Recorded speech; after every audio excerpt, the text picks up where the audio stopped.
get some more practice with sine and cosine. We're going to do all of example 2, 2a, and 2b, but let's do 2b first because it's not so intense. Cosine negative 2x dx. So sine cubed x and cosine to the negative 2x dx. As soon as you see a negative, lies. As soon as you see an odd exponent, that's what you're pulling out for your du. With sine and cosine, I can't say this enough. With sine and cosine, as soon as you see this odd exponent, you're automatically pulling that out for your du. So you've got sine squared x, cosine to the negative 2x, and then I'm going to pull out one of this sine x dx. Then you hang on to this for your du. All right?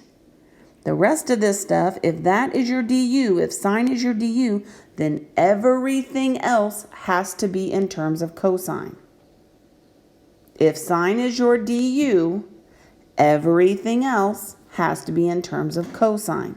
So now we're going to use our Pythagorean identities. And we now know that sine squared here is 1 minus cosine squared x, because that's just your Pythag, right? Cosine to the negative 2x, and then sine x dx. We're not touching this. This is our du. Now that everything else is in terms of cosine, make your conversion. So this has to be cosine x. Now here's the thing. Don't worry about that negative sign until you get to this point, because the derivative of cosine is negative sine, right? So this negative sign is going to go all the way out in front. And I have 1 minus u squared times u to the negative 2 du, because this whole thing du's out. And your negative comes out here. When you look at your du, don't worry about the signs, positive or negative, any of those numbers. Just get that trig as your du. Now, do a little algebra. Well, 1 times u to the negative 2, when you distribute this, right? It's going to be u to the negative 2 minus 1. Because you add the exponents, that's a 0, so it just gives you a 1. Then you integrate. Adding 1 to that is u to the negative 1. And then I'll bring that negative in front, minus u here, plus c. With this negative in front, when you distribute this negative, those become positive. Now look at what happens here. We've already integrated. Oops, this is cosine. I wanted to keep that up there.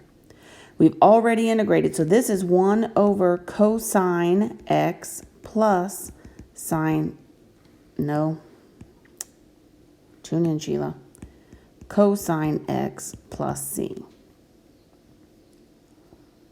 We have trig. Do you ever leave that as that reciprocal?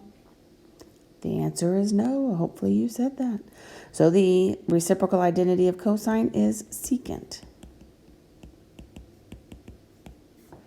That's a cosine. And there it is. All right. Some people make the error here. They see this 1 over u and they're like, oh, natural log, which it is when you integrate. But we're not integrating. We already did it. That's done. And no longer this symbol is there, so you no longer integrate. It's just straight up 1 over u, which is 1 over cosine, which we know to be secant. All right? Okay, so anytime you have, and the other tip-off is kind of your weird exponent, that's going to be your u. So most likely, you're going to be putting this out here as a du and then do that conversion.